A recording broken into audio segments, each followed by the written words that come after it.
할렐루야. 아멘. 오늘 우리에게 주시는 하나님의 말씀을 같이 보실까요?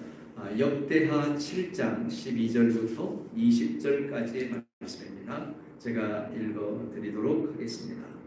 밤에 여호와께서 솔로몬에게 나타나사 그에게 이르시되 내가 이미 너의 기도를 듣고 이곳을 택하여 내게 제사하는 성전을 삼았으니 혹 내가 하늘을 닫고 비를 내리지 아니하거나 혹 메뚜기들에게 토산을 먹게 하거나 혹 전염병이 내 백성 가운데 유행하게 할 때에 내 이름으로 일컫는 내 백성이 그들의 악한 길에서 떠나 스스로 낮추고 기도하여 내 얼굴을 찾으면 내가 하늘에서 듣고 그들의 죄를 사하고 그들의 땅을 고칠지라. 이제 이 곳에서 하는 기도에 내가 눈을 들고 귀를 기울이리니 이는 내가 이미 이 성전을 택하고 거룩하게 하여 내 이름을 여기에 영원히 있게 하였습니다. 내 눈과 내 마음이 항상 여기에 있으리라. 네가 만일 내 앞에서 행하기를 너의 아버지 다윗이 행한 것과 같이 하여 내가 너에게 명령한 모든 것을 행하여 내 율례와 법규를 지키면 내가 너의 나라 왕위를 견고하게 하되 전에 내가 너의 아버지 다윗과 언약하기를 이스라엘을 다스릴 자가 너에게서 끊어지지 아니하리라 한 대로 하리라. 그러나 너희가 만일 돌아서서 내가 너희 앞에 둔 내 율례와 명령을 버리고 가서 다른 신들을 섬겨 그들을 경배하면 내가 너희에게 준 땅에서 그 뿌리를 뽑아내고 내 이름을 위하여 거룩하게 한 이 성전을 내 앞에서 버려 모든 민족 중에 속담거리와 이야깃거리가 되게 하리니. 아멘. 할렐루야. 우리 같이 찬송가 361장 찬송 같이 하나님께 드리겠습니다. 1절 4절 찬송 드립니다.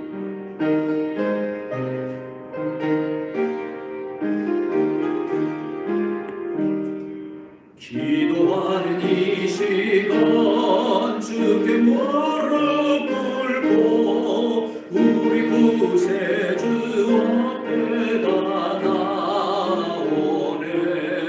믿음으로 나가면 주가 보살피사 크신 은혜를 주네. 거기 기쁨인데 기도 시간에 복을 주시네. 고난 내 마음속에 기쁨 충만하네. 기도하는 이 시간 주를 의지하고 크신 은혜를 하면 꼭 받으리라. 의지하는 마음에 근심 사라지고 크신 은혜를 주네. 거기 기쁨이 있네. 기도 시간에 복을 주시네. 고난 내 마음 속에 기쁨 충만하네.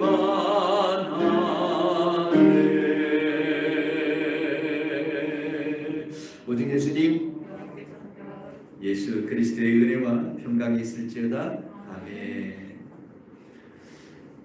코로나 바이러스는 우리 모든 교회와 성도들의 신앙생활에 있어서 환경을 굉장히 많이 바꾸어 버렸습니다. 우리 성도들이 하나님 앞에 나와서 예배를 드려야 되는데 마음 놓고 예배를 드릴 수 없는 그런 환경이 되어버렸고요. 또 뭐 전도하거나 또 선교하는 그런 일들에도 엄청난 제약을 받고 아마 거의 전도 활동을 할 수 없는 그런 상태 가운데 이르게 되었습니다. 뿐만 아니라 교회 안에서 성도들이 모여서 교제하고 함께 식사하고 또 성경 공부를 하고 하는 그런 모든 모임들이 다 취소가 되어져 버렸습니다. 심지어는 우리의 기도 생활조차도 어떤 의식적인 그런 모습 속에서 주의 전에 나와서 하나님 앞에 하는 그런 기도가 이제는 생활 속으로 들어가서 생활 속에서 하나님 앞에 기도하면서 살아갈 수밖에 없는 바로 그런 모습으로 바뀌어지게 된 것 같습니다. 무엇보다도 교회에 대한 비난이 폭발적으로 일어나고 있고 사실입니다. 어제 교회 한 리서치 그 연구소에서 그 설문조사를 하게 되었는데 일반 국민들과 성도들을 다 포함해서 모든 국민들이 교회에 대한 신뢰도가 21%밖에 존재하지 않는다라고 하는 그런 결론이 나왔습니다.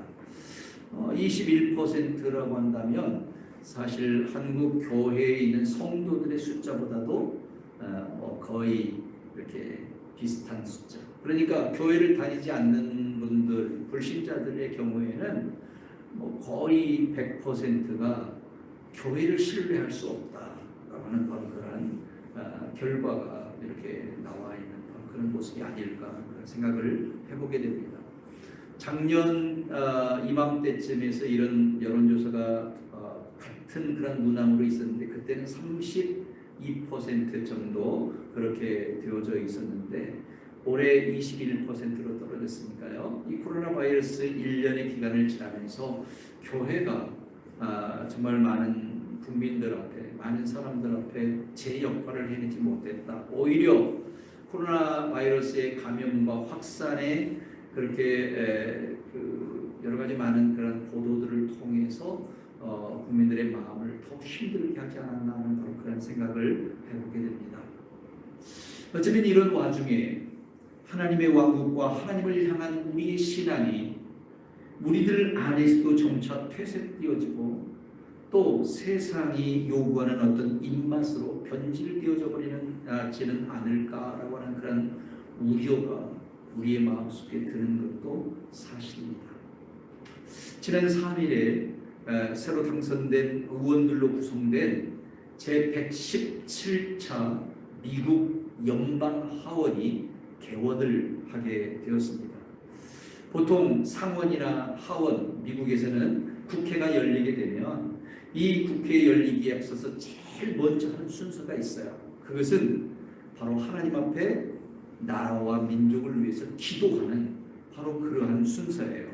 다시 말하면 모든 국회가 열릴 때는 개회 기도를 하게 되는데 본래는 이 개회 기도가 국회 안에 이 개회 기도나 국회 안에 어떤 국회의원들의 신앙을 위해서 이 목사님 한 분이 그 국회에 위임되어져서 이 목회를 하는 목사님이 있고 이 목사님이 보통 이 개회 기도를 한다고 그래요.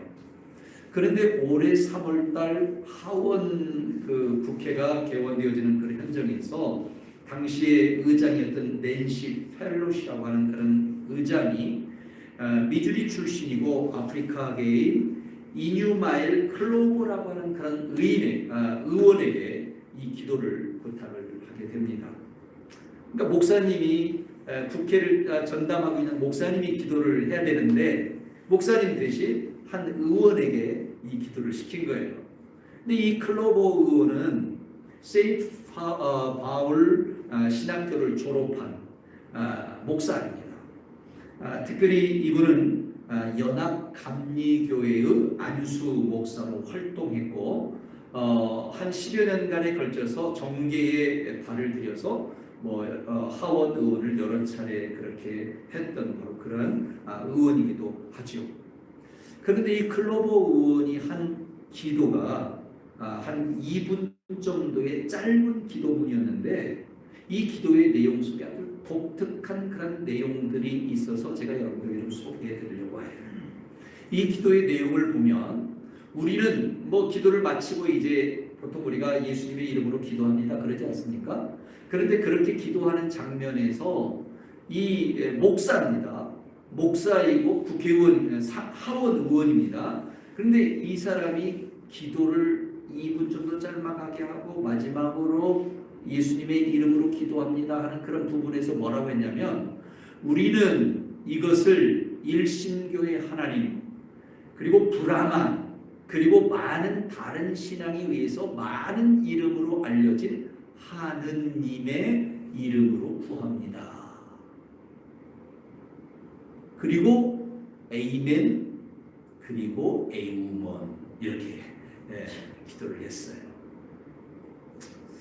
자, 우리는 보통 기도하면서 아까 제가 말씀드렸듯이 모든 기도를 누구의 이름으로 합니까? 예수님의 이름으로 합니다. 근데 미국이 얼만큼 이 다원주의에 빠져 있는지 우리가 잘 여실히 알 수 있는데, 이 사람 목사예요. 그럼에도 불구하고 예수님의 이름으로 해야 될 기도를 일신교의 하나님, 이것은 뭐 기독교의 하나님 이렇게 우리가 받아들여도 괜찮습니다.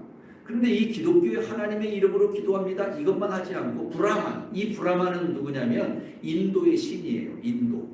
인도에서 섬기는 신입니다. 신의 이름이 브라만입니다. 그리고 많은 다른 신앙에 의해서, 그러니까 예를 들어서 뭐 불교나 유교나 마음의 신앙 이런 여러 가지 이 전 세상에 있는, 온 세상에 있는 그런 많은 종교들이 있잖아요. 근데 그 종교들에 의해서 알려진 그런 그들의 신, 그들의 신 보통 하느님이라고 불려집니다. 하느님의 이름으로 기도합니다. 이랬어요. 그러니까 이 사람은 기도하기를 모든 신의 이름으로 기도합니다, 이런 거예요. 그리고 더 가관인 것은 이제 그렇게 기도를 끝나고 이 사람이 뭐냐면 에이멘 그럽니다. 에이멘. 그리고 약간 제가 들어봤어요. 제가 약간 작은 목소리로 에이멘 하고 약간 작은 목소리로 and 에이먼 그럽니다. and 에이먼. 마치 속으로 입으로 중얼거리듯이 그렇게 이야기하고 기도를 마칩니다. 왜 에이멘 and 에우먼 이랬을까 궁금하지 않습니까? 네.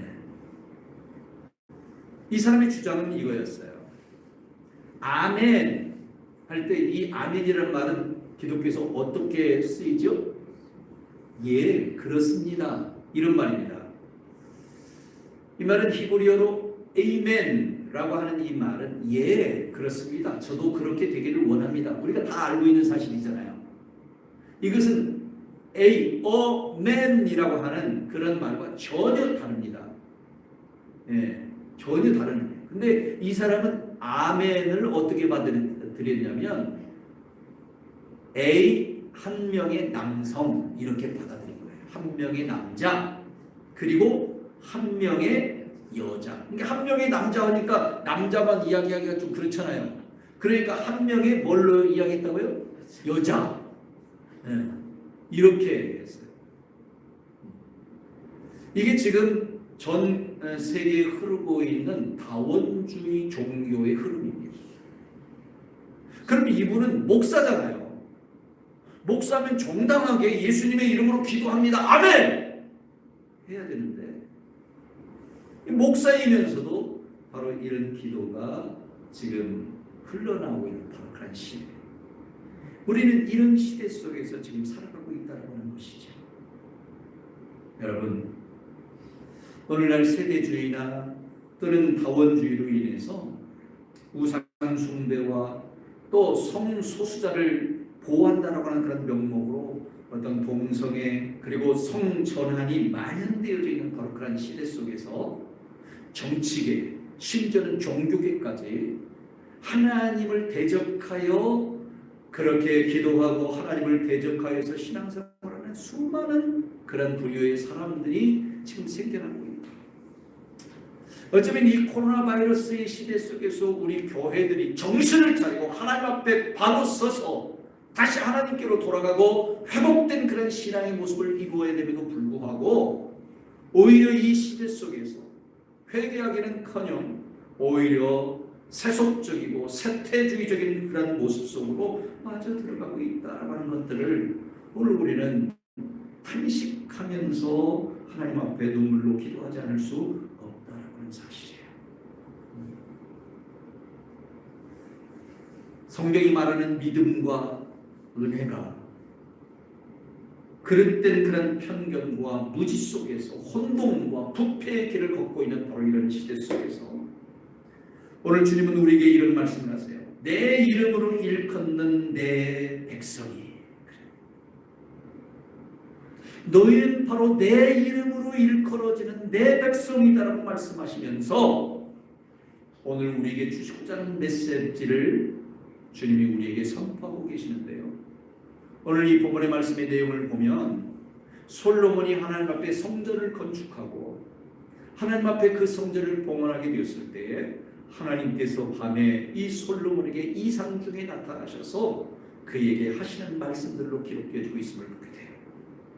내가 이 성전을 내 집으로 내가 택하였다. 그리고 내가 이곳에 거할 테니 너희가 이제 이곳에 와서 기도하면 내가 너희의 기도를 들을 것이다.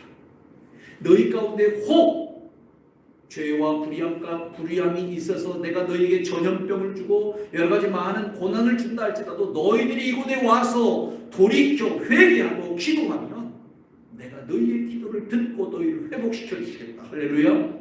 이런 약속의 말씀들이 오늘 본문의 말씀 속에 쭉 진행이 되어지는데요. 우리는 이 말씀 속에서 내 이름으로 일컫는 내 백성이, 그런 제목으로 좀 같이 말씀을 나눌 수 있기를 원합니다. 주님은 내 이름으로 일컫는 내 백성이라고 말씀하시면서 세 가지를 우리에게 요구해요. 그 첫 번째는 기도하여 찾으면, 내 백성이 기도해서 찾으면, 이런 선언을 하십니다.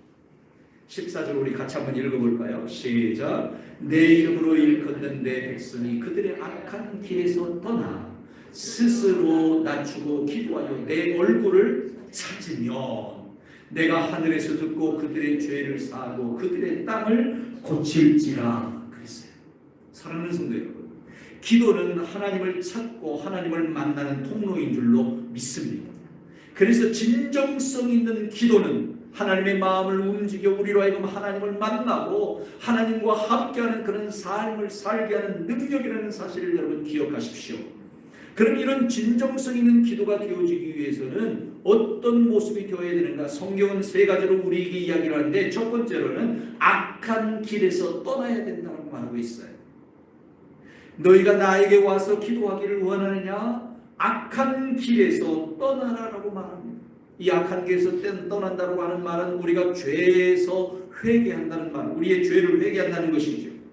우리가 죄를 회개하는 것은 곧 하나님과의 만남을 위한 첫 번째 조건이라는 사실을 성경은 우리에게 말합니다. 그렇습니다. 죄인은 하나님 앞에 나아갈 수가 없습니다. 죄인으로서는 하나님을 만날 수가 없습니다. 그러기에 우리가 하나님을 만나기에 앞서서 반드시 이루어야 될 것은 먼저 하나님, 지난 한 주간 동안 내가 주님 앞에서 그릇되고 잘못된 모습으로 살지는 않았는지 우리 자신들을 돌아보고 하나님 앞에 하나님 내 죄를 용서하여 주옵소라고 회개해야 될 줄로 믿습니다. 요한일서 1장 9절에 보면 만일 우리가 이렇게 우리의 죄를 자백하고 회개하면 하나님은 신실하시고 하나님은 의로우셔서 우리 죄를 어떻게 하신다고 했어요? 용서하여 주시고 우리를 모든 불의에서 깨끗게 해주신다라고 분명하게 우리에게 말씀하고 있습니다. 여러분, 하나님을 기도해서 찾고자 하십니까? 악한 길에서 떠나기를 바랍니다. 두 번째로 성경은 우리의 말하기를 스스로 낮추라 라고 말합니다. 스스로 낮추라. 예. 왜냐하면 낮아질 때에 하나님의 은혜가 임할 수 있기 때문인 것입니다. 내가 하나님과 동등됨을 취한다거나 내가 하나님보다 더 높아지기를 원한다고 한다면 이것은 하나님을 대적하는 원수가 되어줄 수밖에 없습니다. 우리가 잘 알다시피 루시퍼는 바로 이렇게 하나님과 동등됨을 취하려고 하다가 그는 하늘에서 내어 쫓겨 땅에 그 권자를 틀었던 그런 모습을 우리는 성경을 통해서 보지 않습니까? 우리가 하나님을 만나고 하나님께 기도하기 위해서라면 두 번째 우리가 우리 스스로를 어떻게 해야 된다고요? 낮추어야 된다. 우리가 낮아질 때 은혜를 받을 수 있기 때문입니다. 이사야서 55장 7절에 보면 악인은 그의 길을 불의한 자는 그의 생각을 버리고 여호와께로 돌아오라고 했습니다. 내 안에 있는 불의한 것, 나의 길 그 자체, 나의 생각 그 자체를 버리고 낮아지라는 것이죠. 잠언서 3장 34절 말씀에도 보니까 진실로 그는 하나님께서는 거만한 자를 비웃으시지만 겸손한 자에게는 뭘 주신다고요? 은혜를 주십니다. 은혜를 주셔서 우리를 만나 주시겠다고 주님은 약속하고 있는 것이지. 여러분, 우리가 하나님 앞에 기도하고 하나님을 만나기를 원한다고 한다면 악한 길에서 떠나 스스로 우리 자신을 낮추는 자가 되어야 될 것입니다. 그리고 세 번째로 성경은 우리가 말하기를 하나님의 얼굴을 찾으라라고 말합니다. 진실로 우리가 하나님께 기도할 때는 뭘 찾으라요? 하나님의 얼굴을 찾으라. 다시 말하면 내가 기도하는 이 시간 하나님께서 나와 함께 하심으로 내가 하나님의 얼굴을 대면하여 기도할 수 있기를 갈망하라라는 거예요. 여러분, 기도라고 하는 것은 하나님을 만나는 시간입니다. 하나님과 교제하는 시간입니다. 따라서 하나님의 얼굴을 갈망할 수 있는, 하나님과의 대면을 갈망하고 하나님의 얼굴을 찾는 바로 그런 시간이 기도의 시간이라는 사실을 우리는 기억해야만 합니다. 시편 기자는 시편 42편 2절에서 내 영혼이 하나님 곧 살아계신 하나님을 갈망하나니 내가 어느 때 나가서 하나님의 얼굴을 배우리이까. 내가 하나님의 얼굴을 갈망합니다.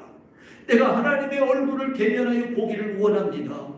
하나님 나에게 주의 얼굴을 보여주시고 그 얼굴 앞에서 내가 대면하여 하나님 앞에 기도하기를 원합니다. 이런 고백을 하고 있는 것이죠.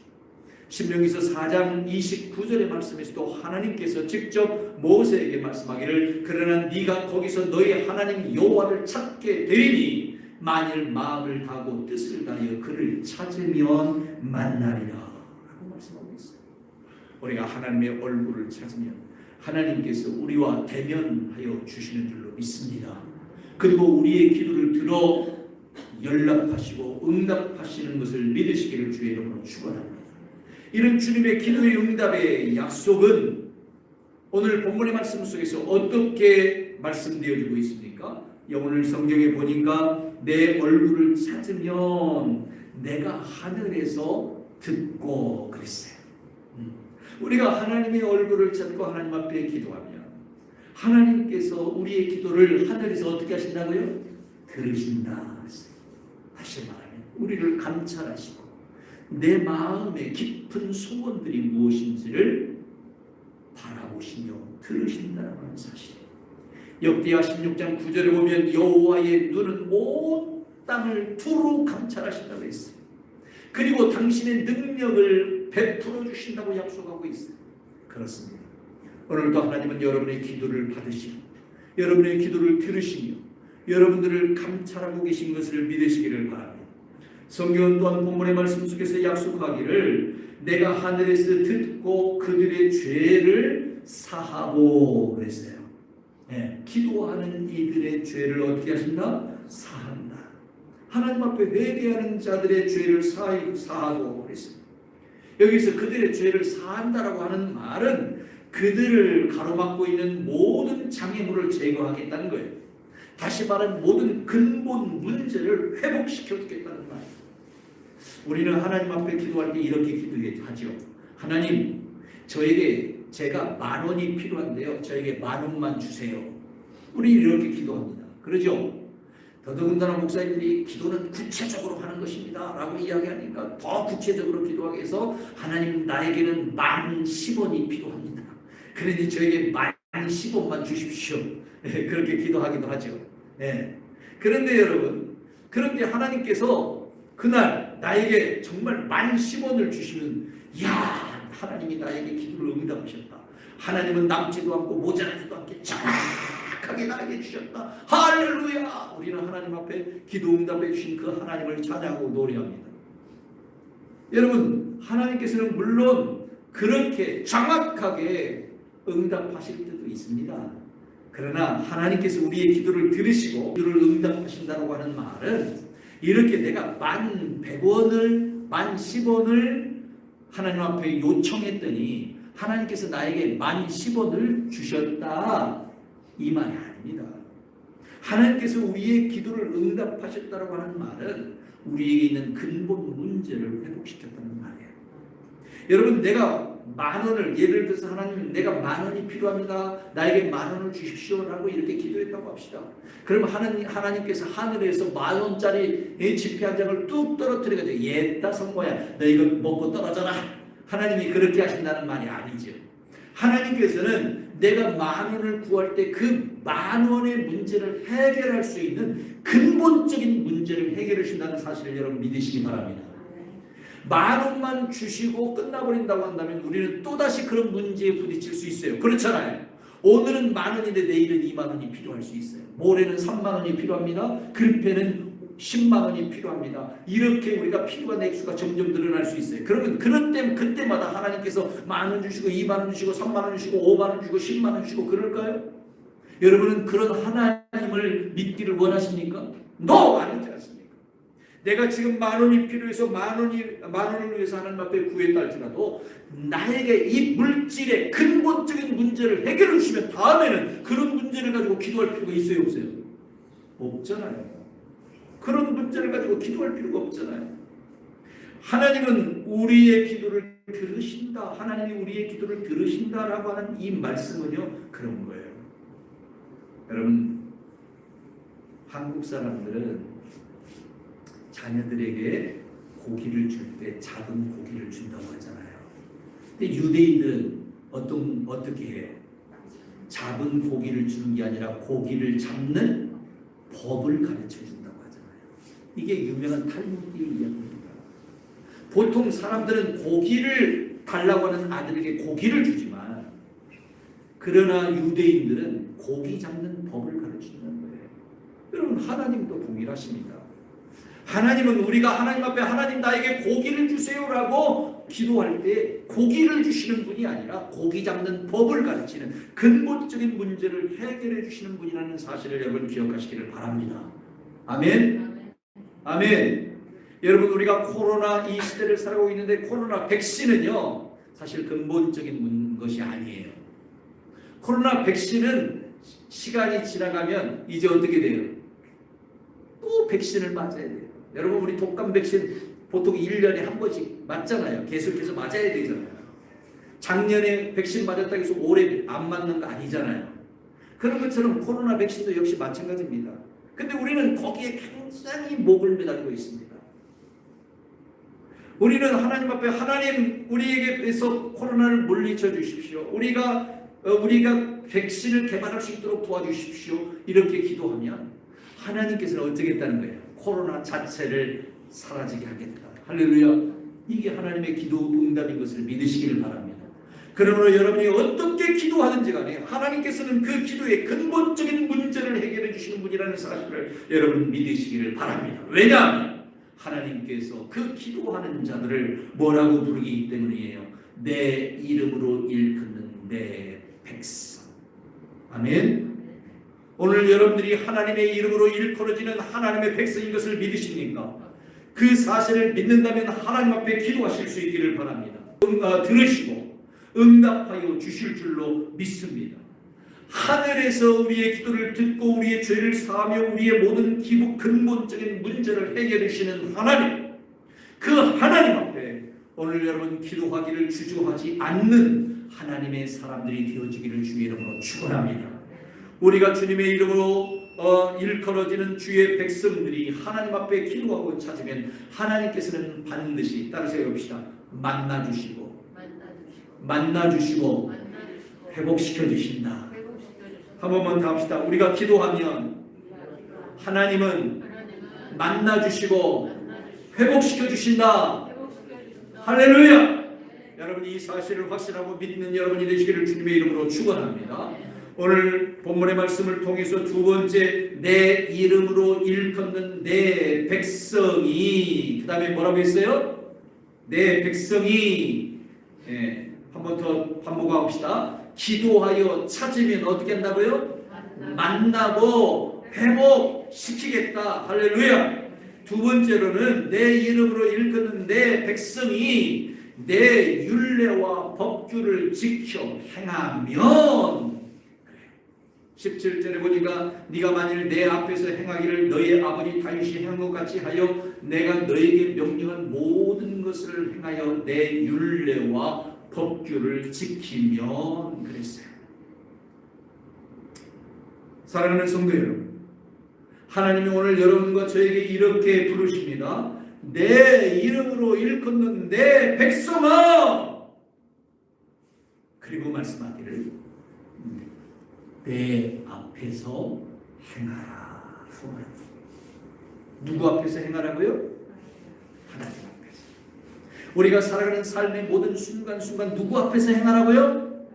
세상 앞에서 행하라고요? 대통령 앞에서 행하라고요? 누구 앞에서 행하라? 하나님 앞에서 행하라는 거예요. 그렇습니다. 오늘 우리가 하나님의 백성이라고 한다면 우리는 하나님 앞에서 행하는 자가 되어야 될 줄로 믿습니다.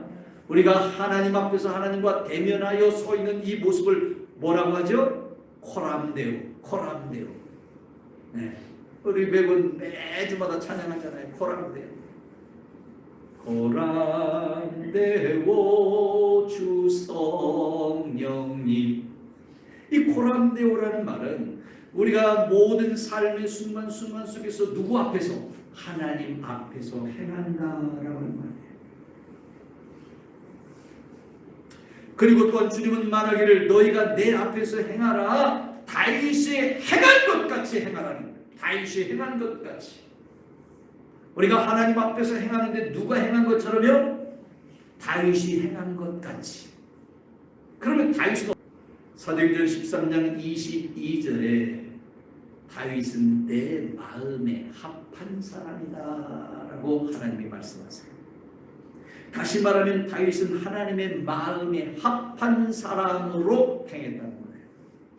하나님의 마음에 꼭 맞게 살았다는 거죠. 하나님의 마음에 꼭 맞게 살았다. 사랑하는 성도 여러분, 우리도 하나님 마음에 꼭 맞게 삽시다. 아멘.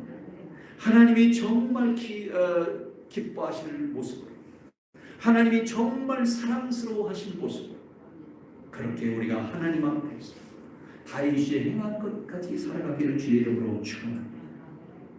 성경은 우리가 이 시대에 있어서 하나님의 마음에 합한 목자가 내 마음에 합한 목자들을 너희에게 주겠다.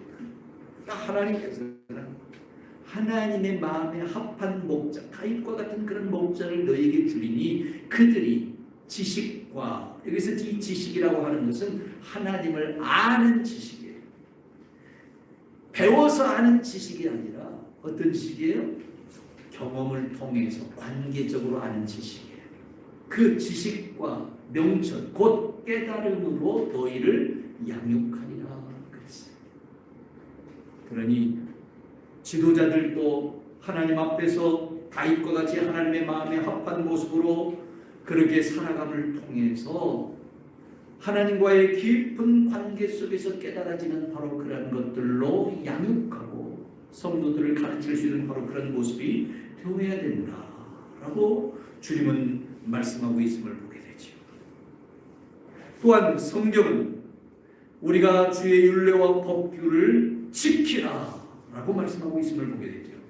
17절의 말씀에 보니까 네가 만일 내 앞에서 행하기를 너희 한 아버지 다윗이 행한 것 같이 하여 내가 너희에게 명령한 모든 것을 행하며 내 율례와 법규를 어떻게 하면? 지키면 그랬어요. 그러면 여기서 우리가 지켜야 될 율례와 법도라고 하는 것은 뭘까요?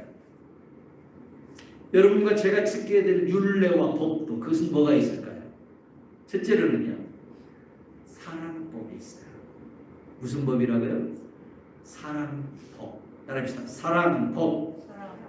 네, 이 사랑법은요 어떤 법이냐면 우리가 생각할 때 뭐 새 계명 뭐 이렇게 이야기할 수도 있지만 이 사랑법은 근본적으로 말하면 율법이에요. 율법은 무슨 법이다? 사랑법이다. 십계명법이기도 하죠.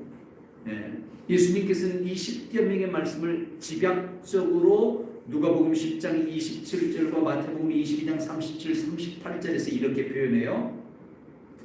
너의 마음을 다하며 목숨을 다하며 힘을 다하며 뜻을 다하여 주 너의 하나님을 어떻게 하고? 사랑하고 또한 너희 이웃을 너 자신과 같이 사랑하라. 주님이 이런 말씀하셨고, 바로 누가복음 10장 27절에서는 서기관이 우리가 어떻게 하여야 영생을 얻으리까라고 하니까 예수님께서 율법을 지키라. 그러니까 우리가 다 율법을 지켰습니다. 네가 지킨 율법이 뭐냐? 네 마음을 다하고 목숨을 다하며 힘을 다하여 뜻을 다하며 주 너희 하나님을 사랑하고 또한 너희 이웃을 너 자신같이 사랑하라 하는 이것입니다. 이렇게 답하는 것을 보게 되죠. 그러니 여기서 이야기하고 있는 이 서기관은 무엇을 가지고 이야기했어요? 네? 마태복음에서 예수님이 말씀하신 그 내용을 가지고 이야기했을까요? 아니에요. 율법의 내용을 집약적으로 이야기한 거예요.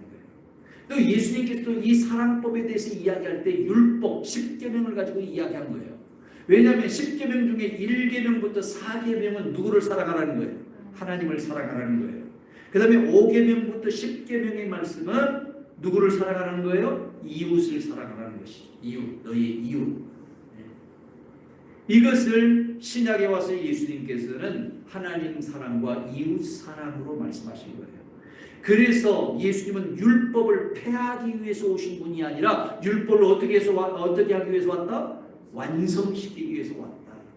예수님께서는 10가지의 계명을 가지고 2가지로 그렇게 말씀하시고 이 일을 위해서 자기 자신을 십자가에 못 박혀 죽고 내어주는, 하나님을 사랑해서 그 말씀에 순종함으로 십자가에 죽었고, 오늘 모든 우리들을 사랑하심으로 인하여서 우리의 죄와 허물 낸 것들로 십자가에 피 흘리심으로 죽으심. 그게 바로 뭐예요? 십자가.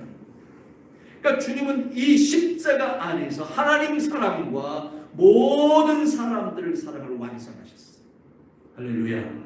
그래서 주님은 율법을 폐하기 위해서 오신 분이 아니라 이 율법을 어떻게 하신 분이다? 완성시키셨다라고 우리가 말할 수 있는 것이죠. 우리가 지켜야 될 이런 율례와 법도에 있어서 첫 번째는 무슨 법이다? 사랑법이에요. 2번째는 무슨 법일까요? 바로 믿음의 법입니다. 믿음의 법. 이 믿음의 법은 보통 혼의 법 또는 마음의 법이라고도 이야기하는데요. 다른 표현으로는 이 믿음의 법을 왕국법이다 이렇게도 표현합니다. 네. 왕국은 뭘 의미해요? 하나님 왕국의 법이다 이런 말이죠. 그래서 우리가 지켜야 될 율례와 법도 중에는 이 사랑법도 있고 믿음법도 있다는 거예요. 그러면 이 믿음법의 핵심적인 내용이 뭘까요?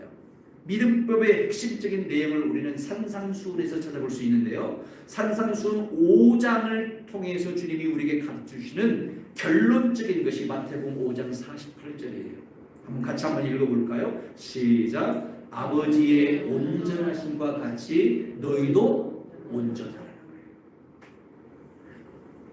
마태복음 5장 1절부터 나오는 팔복도 다 하나님의 온전하심 같이 우리도 그 온전함으로 나아가는 그 길목에서 이루어야 될 일들이에요. 너희가 세상의 빛이다, 세상의 소금이다. 너 결국은 하나님의 온전하심 같이 우리도 온전해 가는 그런 통로 중에 한 모습들이라는 사실이죠. 이렇게 믿음의 법을 우리가 지켜나가는 데 있어서 하나님과 같이 온전해 가야 된다. 그렇지. 6장에서는 너희는 먼저 그의 나라와 그의 의를 구하는 거예요. 그러니까 왕국 법을 지키고자 하느냐? 하나님의 나라를 구하는 자가 됩니다. 7장에서는 하늘에 계신 너희 아버지의 뜻대로 어떻게 하라? 행하라. 그렇게 말씀하고 있습니다. 우리가 지켜야 될 율례와 법도 중에 믿음의 법이 있는데 이 믿음의 법은 아버지의 온전하심과 같이 온전, 너희 아버지의 거룩하심, 베드로는 이렇게 표현했어요. 너희 하늘에 계신 너희 아버지의 거룩하심과 같이 너희도 거룩하라, 온전하라. 네. 너희는 먼저 그의 나라와 그의 의를 구하라. 하늘에 계신 너희 아버지의 뜻을 따라 행하라. 할렐루야. 여러분, 우리가 이런 모습, 다시 말하면 우리의 모든 관심, 믿음법이라는 것은 뭐냐면 우리의 모든 관심이 총동원해서 어디를 바라보는 거예요? 아버지의 나라를 바라보고 아버지처럼 온전하고 아버지의 뜻을 따라서 행하는 삶을 살아라. 너희는 온전히 하나님의 나라를 향한 삶을 살아라. 이 세상에 지금 살고 있다고 해서 이 세상에 소속되어져 이 세상의 것을 위해서 살지 말고 아버지의 나라를 향해서 살아라. 이게 무슨 법이에요? 믿음. 그 다음 세 번째로 우리가 지켜야 될 율례와 법도가 있는데요. 로마서 8장 1절과 2절의 말씀에 보면은 생명의 영의 법이다. 그렇게 우리가 깨달을 수 있어요. 생명의 영의 법. 로마서 8장 1절과 2절에 보면 이제 그리스도 예수 안에 있는 자에게는 결코 정죄함이 없나니 이는 그리스도 예수 안에 있는 생명의, 우리 개역성경에는 성령의 법이다. 그렇게 되어 있어요. 근데 생명의 영이에요. 생명의 영. 생명의 법, 영의 법이 아니라 생명의 영. 생명의 영. 예수 그리스도는 생명의 영이십니다. 아멘. 아멘. 하나님께서도 이 생명의 영이세요. 그래서 오늘 우리가 예수님을 믿을 때에 하나님께서 우리에게 이 생명을 불어넣으시는 거예요. 우리 안에 이 하나님의 생명의 영이 들어오게 될 때에 죄와 사망의 법에서 우리가 해방되어질 수 있는 거예요. 우리가 자유하게 되어질 수 있는 줄로 믿으시기 바랍니다. 아멘. 네. 그래서 오늘 우리가 뭘 지켜야 되냐? 이 생명의 영의 법을 지켜야 된다. 다시 말하면 이 생명의 영의 법을 지킨다고 하는 것은 생명의 영을 따라서 행하는 자가 되어야 된다라고 하는 말인데요. 이 말은 곧 예수 그리스도를 따라 살아가는 자가 되어야 된다, 이런 말씀입니다. 오늘 사랑하는 성도 여러분, 주님께서는 우리에게 말하기를 내 율례와 법규를 지키라라고 말씀하고 있는데, 우리가 지켜야 될 이 율례와 법규는 하나님 사랑, 이웃 사랑의 법으로 우리가 하나님 왕국을 바라보고 그 왕국의 모든 것들에 집중해서 살아가야 된다. 이 땅에서 예수 그리스도의 법을 따라 살아야 된다는 사실을 우리에게 깨닫게 주고 있다는 사실을 기억하십시오. 그럴 때 어떤 결실을 주님이 우리에게 주실까요? 오늘 솔로몬에게 주신 약속은 이거였습니다. 내 이름으로 일컫는 내 백성이 내 율례와 법규를 지켜 행하면 네가 견고하리라. 어떻게 하리라? 견고하리라. 견고하리라. 그렇습니다. 오늘 여러분들이 하나님이 주신 율례와 법규를 지키게 될 때에, 다시 말하면 사랑법과 믿음의 법과 생명의 영의 법을 오늘 우리들이 지키는 자가 될 때에 하나님께서 우리를 어떤 상태, 어떤 모습 가운데서도 늘 견고케 하여 주실 줄로 믿습니다. 할렐루야. 할렐루야. 그렇습니다. 한 제자가 예수님에게 와서 이렇게 묻죠. 예수님, 제가 예수님을 따르고는 싶은데 우리 아버지가 죽었으니 내가 장사를 지내야 되겠는데 내가 내 아버지를 장사하고 주님을 따라가게 하옵소서라고 부탁합니다. 그때 예수님께서 뭐라고 말씀하시죠? 죽은 자들이 그들의 죽은 자들로 장사하게 하고 너는 나를 따르라. 그러니까 예수님께서는요, 세상 일에는 관여하지 말고 너는 오직 왕국의 법을 따라서 나를 따르는 그 일들, 거기에 전념하라라고 하는 그런 말씀을 하고 있습니다. 때로 세상이 우리를 위협하고 비난하며 핍박해도 오늘 나는 주의 길을 굳건하게 걸어가리라. 주의 길을 걸어 아버지의 왕국을 바라보고 그 왕국의 삶을 누리며 살아가리라. 할렐루야. 이런 결단이 여러분 속에 있기를 주님의 이름으로 축원합니다. 이런 오늘 우리들의 삶 속에 주님께서 친히 함께하여 주실 줄로 믿습니다. 마지막 세 번째로, 이제 내 이름으로 일컫는 내 백성이, 그렇게 말씀하고 있는데, 이 내 백성이 하나님을 버리고 다른 신을 경배하여 섬기며, 이렇게 19절에서 이야기합니다. 너는 내 백성이야. 응? 슬기야, 너는 내 백성이야.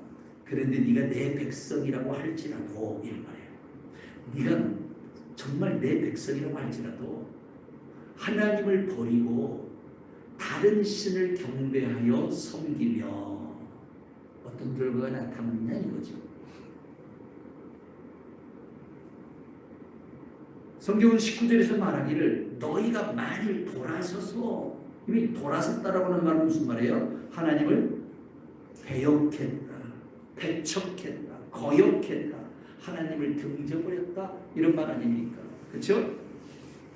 너희가 만일 돌아서서 내 율례와 명령을 버리고 아까 말씀드린 사랑의 법도 지키지 않고 믿음의 법도 지키지 않고 생명의 영의 법도 지키지 아니하고 행하지 아니하고, 이런 말이죠.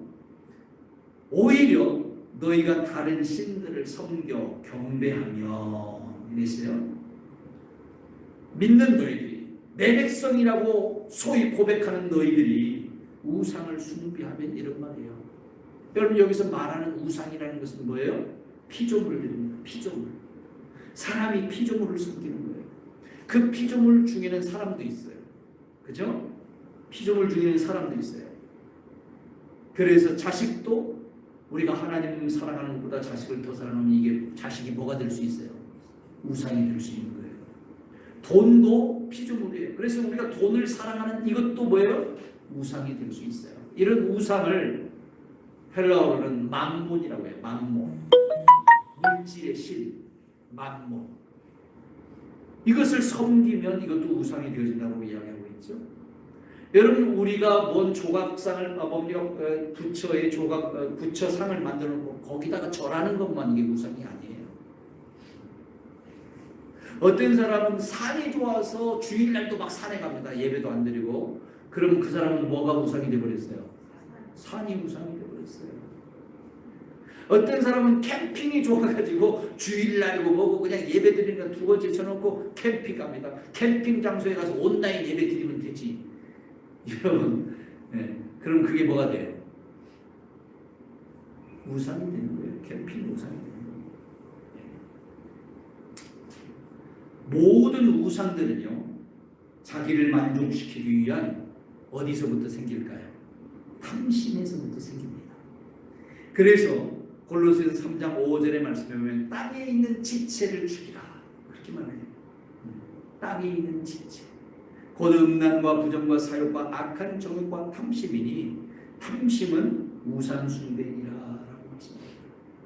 오늘 사랑하는 성도 여러분, 우리가 오늘 93장의 찬송을 같이 불렀는데 주 예수님보다도 더 귀하다고 생각하는 모든 것들이 있다면 그것이 바로 뭐예요? 우상입니다. 그 우상을 우리는 섬기고 경배하면 안 돼요. 왜냐하면 우리는 내 이름으로 일컬어지는 내 백성이라고 하나님이 말씀하고 계시기 때문에 그래요. 하나님의 이름으로 일컬어지는 하나님의 백성은 하나님을 버리고 다른 신을 경배하여 섬기면 어떻게 되겠느냐? 성경은 우리에게 말씀하기를 내 앞에서 그를 뽑아내겠다. 내 앞에서 그를 뽑아내어 버려버리겠다. 그렇게 말씀하세요. 뽑아내어 버리겠다. 여러분, 우리가 잘 아는 엘리 제사장에게는 두 아들이 있었죠. 홈리와 비나스인데 이 홈리와 비나스가 하나님을 두려워하지 않고 경외하지 않고 하나님 앞에서 그들의 행실이 나쁘게 되었을 때 성경이 단적으로 말하죠. 단적으로 뭐라고 표현해요? 해보니까 엘리의 아들들은 행실이 나빠 여호와를 알지 못하더라 그랬어요. 이 아들들의 행실이 나빠서 하나님을 알지 못하고 하나님께 드려질 제물을 지네들이 마음대로 갖다 먹어요. 하나님께서 그런 엘리의 두 아들들의 진노하시는데 누구한테 진노하실까요? 두 아들들에게 하나님이 직접 가셔서 말씀하실까요? 아니에요. 이제 일단 두 아들들은 그 두 아들도 엘리를 따라서 뭐예요? 제사장들입니다. 제사장들. 근데 제사장들은 이 두 아들들이 하나님께 먼저 드려야 될 예물을 지네들이 먼저 취해버리죠. 드리지도 않고. 그러니까 하나님이 분노하시니까 제껴버렸어요. 제껴버려요. 어떻게 했다? 제껴버렸어. 다시 말하면 하나님 앞에서 뽑아내버렸어요. 뽑아내버렸어. 그리고 하나님이 두 아들들에게 가지 않고 누구에게 가십니까? 엘리에게 갑니다. 그리고 엘리에게 말하기를 사무엘상 2장 30절에 보면 내가 전에 너의 집과 너 조상의 집이 내 앞에서 영원히 행하리라 하였으나 이제 나 여호와가 말하노니 결단코 그렇게 하지 아니하리라. 나를 존중히 여기는 자를 내가 존중히 여기고 나를 멸시하는 자를 내가 경멸하리라 그랬어요. 이 말씀은 엘리야, 너 네 두 아들 왜 간수 못했니? 네 두 아들 왜 교육 바르게 시키지 못했니? 네 두 아들 왜 나를 섬기는 일에 제대로 그렇게 가르치지 않았느냐? 제대로 깨닫게 하지 않았느냐? 그러므로 말미암아 그들이 나를 존중히 여겨야 될 텐데 존중히 여기지 아니하고 오히려 그들로 하여금 나를 멸시하게 했느냐? 내가 이제 그들을 제껴버렸다. 내 앞에서 뽑아내버렸다. 그리고 이제 내가 너에게도 이야기한다. 네가 네 자녀들을 제대로 가르치지 못한 바로 그것이 나를 멸시했도다. 그러니 나를 멸시하는 너를 이제 내가 경멸할 것이다. 경멸한다. 주님이 지금 그렇게 말씀하시는 거예요. 자, 엘리와 홈리, 비느하스는 하나님을 섬기는 자들이었습니다. 그런데 그들이 하나님을 버려버렸습니다. 오히려 다른 신을 경배하여 숨기며 물질에 눈이 어두워져 버렸습니다. 그럴 때 하나님께서 내가 너희를 경멸한다는 것이죠. 이제 사무엘상 4장에 가면 엘리의 두 아들들이 블레셋과의 전쟁에서 이 언약궤를 메고 전쟁터에 나갑니다. 자, 언약궤를 메고 나가게 되면 반드시 승리하게 되어 있습니다. 그런데도 불구하고 이 전쟁터에서 언약궤를 메었던 이 엘리의 두 아들들이 죽습니다. 처절하게 블레셋 군인들의 칼에 찢겨 죽습니다. 그리고 언약궤는 빼앗겨버립니다. 이스라엘은 그 전쟁에서 크게 패배합니다. 이 소식을 엘리 제사장이 그때 되었을 때 어떻게 됐을까요? 그는 나이가 많아서 의자에 앉아 꾸벅꾸벅 허리를 구부리고 앉아있다가 어떤 전령이 막 소란스럽게 오니까 저게 진짜 무슨 소리야? 얘 전쟁터에서 온 전령입니다. 전령이 와서 뭐라고 그래? 전령이 와서 엘리 제사장에게 이야기하기를 이 전쟁터에서 하나님의 언약궤가 블레셋에 빼앗겨버렸고 제사장님의 두 아들 엘리와 홈리아스는 처절하게 죽었습니다. 이 이야기를 들을 때요, 특별히 하나님의 언약궤가 빼앗겼다는 이 이야기를 들을 때 이 엘리 제사장이 하다 뒤로 뻥 떨어집니다. 성경에는 이 장면에 대해서 이렇게 표현해요. 엘리가 몸이 육중함으로, 이렇게 몸이 비대했다는 거죠. 몸이 비대해서 이 이야기를 듣고 아마 하면서 뒤로 뻥 떨어지겠죠. 그리고 그대로 죽습니다. 이 이야기를 들은 비느하스 아내는 아기를 임신하고 있다가 그 자리에서 출산하면서 이 여인은 죽습니다. 다시 말하면 처절한 고통이 이 엘리 집안에 이루어지고 있는 것을 우리가 보게 되죠. 사랑하는 성도 여러분, 오늘 하나님께서는 우리를 향해서 이렇게 말합니다. 너는 내가 택하고 내 이름으로 일컬음을 받는 내 백성이라. 그러나 그런 너라고 할지라도 하나님을 버리고 다른 신을 경배하여 섬기면 내가 너를 내 앞에서 뽑아낼 것이고 너를 버려버리겠다라고 오늘 본문의 말씀을 통해서 우리에게 분명하게 말씀하고 있음을 우리는 성경을 통해서 보게 되는 것이죠. 사랑하는 성도 여러분, 이제 여러분들 앞에 말씀을 맺기를 원합니다. 오늘 우리는 하나님의 이름으로 일컬음을 받는 하나님의 백성입니다. 제가 서두에서 미 하원 의원의 개회 기도를 했던 클리버 의원의 기도의 내용에 대해서 말씀을 드렸는데, 오늘 우리가 살아가는 이 시대는 참으로 암울합니다. 참으로 어둡습니다. 세대주의뿐만 아니라 세속적이고 다원주의적인 그런 모습의 동성애는 만연하고요, 여러 가지 많은 하나님의 말씀 속에서 해서는 안 될 일들이 자행되어지는 그런 시대에 우리가 살아오고 있습니다. 그런 우리들을 향해서 주님이 말씀하시는 이 말씀에 귀 기울이십시다. 내 이름으로 일컫는 내 백성이 회개하고 기도하여 찾으면 내가 고치겠다. 너희가 나를 찾고 찾으면 내가 너를 만날 것이요 내가 너를 회복시켜주겠다. 할렐루야. 내 이름으로 일컫는 내 백성이 내 율례와 법규를 지켜 행하면 내가 어떻게 하겠다고요? 견고하게 하겠다. 할렐루야. 내 율례와 법규를 지키면 견고하리라 라고 말씀합니다. 뿐만 아니라 내 이름으로 일컫는 내 백성이 하나님을 버리고 다른 신을 경배하여 섬기면 내가 그를 내 앞에서 뽑아내어 버려버리겠다라고 경고하시는 이 말씀에도 우리가 기도해 주십시오. 오늘 하나님의 이름으로 일컬어지는 하나님의 백성된 여러분, 오늘 우리가 하나님 앞에 부족하고 연약하고 잘못된 것들이 있을지라도 하나님, 내가 오늘도 잘못했습니다. 내 죄를 용서해 주십시오. 하나님 앞에 나아 우리의 죄를 자백하고 고백하고 회개하고 하나님을 찾으십시오. 하나님 앞에 기도하십시오. 하나님의 모든 율례와 법규를 지키고 행하는 자들이 되십시오. 그래서 하나님의 도우심 속에 용서하고 새 힘을 얻어서 아버지의 영광을 위해서 다시 한번 힘을 내어 하나님을 섬겨나가는 하나님의 사람들이 되십시다. 하나님은 오늘 그렇게 결단한 여러분들을 찾고 계신다는 사실을 오늘 여러분의 마음속에 기억하시기를 주님의 이름으로 축원합니다. 기도하겠습니다. 참으로 좋으신 아버지 하나님, 고맙고 감사합니다. 오늘도 주시는 말씀 속에 이 암울한 시대 속에서지만 빛 대신 하나님을 의지하고 바라보면서 하나님 앞에 나와 회개하고 하나님을 찾고 구하는 자가 되기를 원하시는 주님의 심정을 깨달았습니다.